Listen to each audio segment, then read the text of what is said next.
శ్రీనివాస్ కేశినేని అంటే పెద్దగా ఎవరికీ తెలియకపోవచ్చు. కాని కేశినేని నాని అంటే ఇట్టే గుర్తుపట్టేస్తారు. విజయవాడ రాజకీయాల్లో ప్రముఖంగా వినిపించే పేరు. ఆయన కేవలం పొలిటీషియన్ మాత్రమే కాదు, ప్రముఖ బిజినెస్ మ్యాన్ కూడా. గత 2 సార్లు టీడీపీ అభ్యర్థిగా విజయవాడ ఎంపీగా గెలుపొందిన ఆయన ప్రస్తుతం వైసీపీ నుంచి విజయవాడ ఎంపీ అభ్యర్థిగా బరిలో నిలిచారు. కేశినేని నాని వ్యక్తిగత, రాజకీయ జీవితం గురించి తెలుసుకుందాం. కేశినేని నాని అసలు పేరు కేశినేని శ్రీనివాస్. ఆయన 1966 జనవరి 22న కేశినేని రామస్వామి, ప్రసూనాంబ దంపతులకు జన్మించారు. విజయవాడలోనే పుట్టి పెరిగాడు. కేశినేని నాని తాత వెంకయ్య 1928లోనే కేశినేని ట్రావెల్స్ను ప్రారంభించారు. దాదాపు 90 సంవత్సరాల నుండి వారసత్వంగా నడుపుచున్న కేశినేని ట్రావెల్స్ను 2018 మార్చి 31న మూసివేశారు. దీని వెనుక పెద్ద కారణమే ఉంది. ప్రముఖ బస్ సర్వీస్ కేశినేని ట్రావెల్స్ను మూసివేస్తున్నట్టు 2017 ఏప్రిల్ 8న ఆ సంస్థ యాజమాన్యం ప్రకటించింది. ప్రకటించిన ఆ ముందు రోజు అర్ధరాత్రి నుంచి ఆంధ్రప్రదేశ్, తెలంగాణ, కర్ణాటక, తమిళనాడు రాష్ట్రాల్లో ఉన్న బస్సులను నిలిపివేశారు. అక్కడ ఉన్న అన్ని కార్యాలయాలను మూసివేస్తున్నట్టు కేశినేని ట్రావెల్స్ అధినేత కేశినేని నాని ప్రకటించారు. దీంతో ఆ ట్రావెల్స్కు చెందిన 170 బస్సులు ఎక్కడికక్కడ నిలిచిపోయాయి.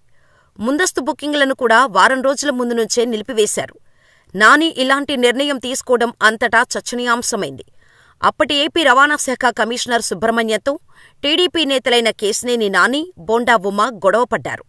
అది కాస్త వైరలైంది.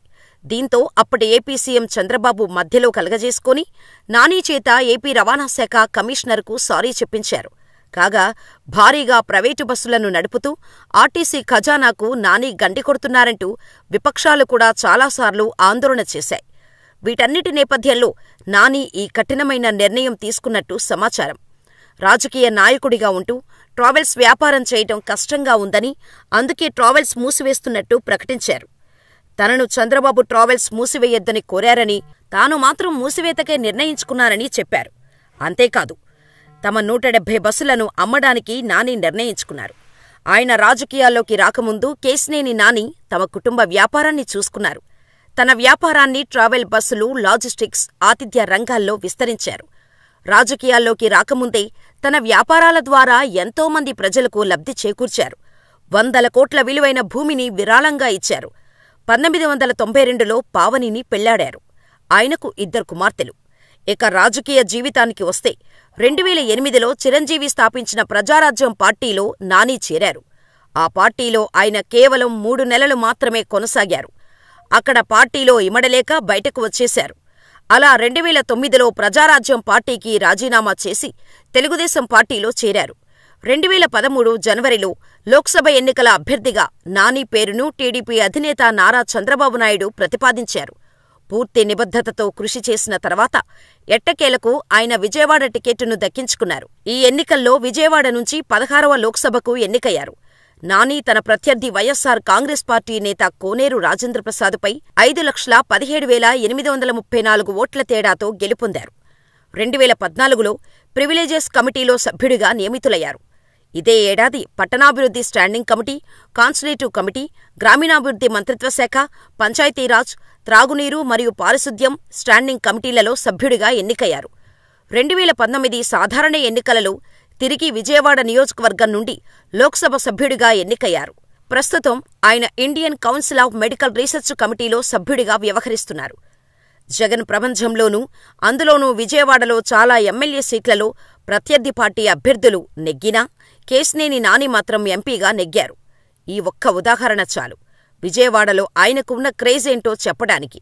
అయితే టీడీపీ అధికారంలోకి రాకపోవటం, పార్టీ పెద్దలు తమ తమ్ముడిని దగ్గరకు చేర్చుకోవటం, జిల్లా నేతల మధ్య ఉన్న స్పర్ధలతో ఆయన సైతం తెలుగుదేశం పార్టీకి దూరంగా ఉంటూ వచ్చారు. అలా అని సైలెంటుగా మాత్రం లేరు. సొంత పార్టీ నేతల తీరును ఎక్కడికక్కడ విమర్శిస్తూనే వచ్చారు. 2014 నుంచి విజయవాడ ఎంపీగా కొనసాగుతున్న కేశినేని నానికి గత కొంతకాలంగా సొంత సోదరుడు కేశినేని చిన్నీతోనే పోటీ ఎదుర్కొంటూ వచ్చారు. రాబోయే ఎన్నికల్లో విజయవాడ ఎంపీగా పోటీ చేయాలనుకుంటున్న నాని తమ్ముడు చిన్ని టీడీపీలో చాలా యాక్టివ్ రోల్ పోషిస్తున్నారు. సొంతంగా సామాజిక సేవా కార్యక్రమాలు చేస్తూ దూసుకుపోతున్నారు. విజయవాడ నగరంలో ఉన్న ప్రముఖుల మద్దతు కూడా చిన్నీకే ఉండటం, యువనేత నారా లోకేష్ అండదండలు ఉండటంతో వచ్చే ఎన్నికల్లో చిన్నీకే టికెట్ ఖరారయ్యే అవకాశం ఉందని ప్రచారం జరిగింది. దీంతో కేశినేని పార్టీకి దూరంగా జరగటం మొదలుపెట్టారు. అందరూ ఊహించినట్టే టీడీపీలో జరిగిన పరిణామాల పట్ల తీవ్ర అసంతృప్తితో ఉన్న ఆయన, పార్టీ అధ్యక్షుడు చంద్రబాబు నాయుడు పార్టీకి తన అవసరం లేదని భావిస్తున్నప్పుడు తాను ఇంకా పార్టీలో ఉండటం కరెక్టు కాదన్నాడు. ఈ మేరకు ఆయన సోషల్ మీడియా వేదికగా తన నిర్ణయాన్ని పోస్ట్ చేశారు. దీనిలో అందరికీ నమస్కారం. చంద్రబాబు నాయుడు గారు, తెలుగుదేశం పార్టీకి నా అవసరం లేదు అని భావించిన తర్వాత కూడా నేను పార్టీలో ఉండటం సరైంది కాదని నా అభిప్రాయం. కాబట్టి త్వరలోనే ఢిల్లీ వెళ్లి గౌరవ లోక్సభ స్పీకర్ గారిని కలిసి నా లోక్సభ సభ్యత్వానికి రాజీనామా చేసి దానిని ఆమోదింప చేయించుకొని ఆ వెంటనే తెలుగుదేశం పార్టీకి రాజీనామా చేస్తానని అందరికీ తెలియచేస్తున్నాను అంటూ తన నిర్ణయం గురించి సోషల్ మీడియా వేదికగా ప్రకటించారు. ఈ క్రమంలో కేశినేని నాని మీడియాతో మాట్లాడుతూ తిరువురు సభకు నన్ను రావద్దన్నారు. అందుకే నేను వెళ్లడం లేదు. నా క్యారెక్టర్ ఎలాంటిదో అభిమానులకు తెలుసు. అలాగే వాళ్లు నా గురించి ఏం ఆలోచిస్తారో నాకు కూడా తెలుసు. అందుకే జరుగుతున్న పరిణామాలపై మా వాళ్లందరికీ క్లారిటీ ఉంది. నేను టీడీపీ పార్టీకి ఓనర్ని కాదు. చెప్పాల్సిన టైం వచ్చినప్పుడు అన్నీ చెబుతా. సరైన సమయంలో సరైన నిర్ణయం తీసుకుంటాను. ఎవరు గెలుస్తారో ఎవరు ఓడతారో ప్రజలే నిర్ణయిస్తారు. పార్టీ కార్యక్రమాలకు దూరంగా ఉండాలని పార్టీ అధినేత చంద్రబాబు నాయుడు 3 పెద్ద మనుషులతో నాకు చెప్పించారు. పార్టీ కార్యక్రమాలకు దూరంగా ఉండాలన్నారు. సరే, కాని ఎంపీగా ప్రభుత్వ కార్యక్రమాల్లో పాల్గొనవద్దని చెప్పే అధికారం ఎవరికీ లేదు కదా అని ప్రశ్నించారు. అనంతరం 2024 జనవరి 10న టీడీపీ ప్రాథమిక సభ్యత్వానికి, ఎంపీ పదవికి రాజీనామా చేశాడు. ఆ తర్వాత వైసీపీలో చేరారు. ప్రస్తుతం పార్లమెంటు ఎన్నికల్లో వైసీపీ తరపున విజయవాడ పార్లమెంటు స్థానం నుంచి బరిలో నిలిచారు. కేశినేని నానికి టీడీపీకి ఎక్కడ మనస్పర్ధలు వచ్చిందంటే, కేశినేని నాని వ్యవహార శైలిపై మొదటి నుంచి టీడీపీ హైకమాండ్కు అసంతృప్తి కలిగిస్తూనే ఉంది. పార్టీ అధికారంలో ఉన్నప్పుడు ఆయన వ్యవహరించిన తీరు, చంద్రబాబు మాటలను కూడా పట్టించుకోవడం వంటివి హైలైట్ అయ్యాయి.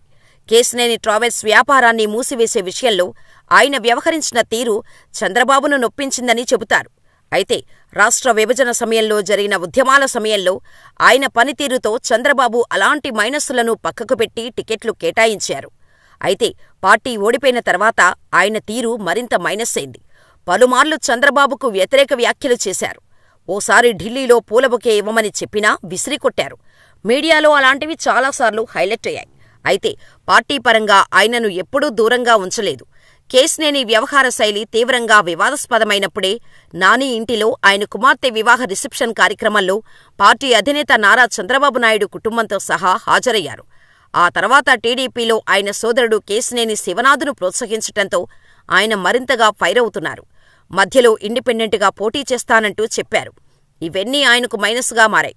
చంద్రబాబుపై సానుకూలంగా ఉన్న కేశినేని నాని లోకేష్ నాయకత్వాన్ని పూర్తిగా విస్మరించారు. ఆయన గురించి అసలు ఎప్పుడూ మాట్లాడలేదు. తెలుగుదేశం పార్టీ కార్యాలయంపై దాడి జరిగినప్పుడు కూడా స్పందించలేదు. లోకేష్ నిర్వహించిన యువగళం పాదయాత్రకు పార్లమెంటు సభ్యుడిగా ఉన్న కేశినేని నాని హాజరు కాలేదు. తెలుగుదేశం పార్టీకి ఉన్నదే 3 పార్లమెంటు సభ్యులు. అందులో బెజవాడ పార్లమెంటు సభ్యుడు కేశినేని నాని ఒకరు. అయితే ఆయన వ్యవహార శైలి పార్టీకి మొదటి నుంచి తలనొప్పిగానే మారింది. ఏకంగా లోకేష్ నిర్వహించిన యువగళం పాదయాత్రకు కనీసం ముఖం కూడా చూపించలేదు.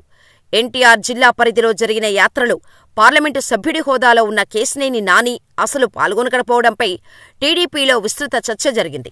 కనీసం పలకరింపుగా కూడా ఆయన వెళ్లలేదు. పాదయాత్ర, లోకేష్, యువగళం వంటి పేర్లు నాని నోటి వెంట రాలేదు. తర్వాత చంద్రబాబు నిర్వహించిన బాదుడే బాదుడు కార్యక్రమం విజయవాడలో జరిగిన సమయంలో కూడా కేశినేని నాని దూరంగా ఉన్నారు. ఇలా వరుసగా పార్టీ కార్యక్రమాలకు దూరంగా ఉండటం, కొన్ని కార్యక్రమాల్లో అధికార పార్టీకి చెందిన నాయకులతో కలిసి పాల్గొనటం, అధికారులను వెంటపెట్టుకుని నాని ముందుకు వెళ్లటంపై అనేక చర్చలు జరిగాయి. దీనివల్లే టీడీపీకి కేశినేని దూరమయ్యారని అంటారు.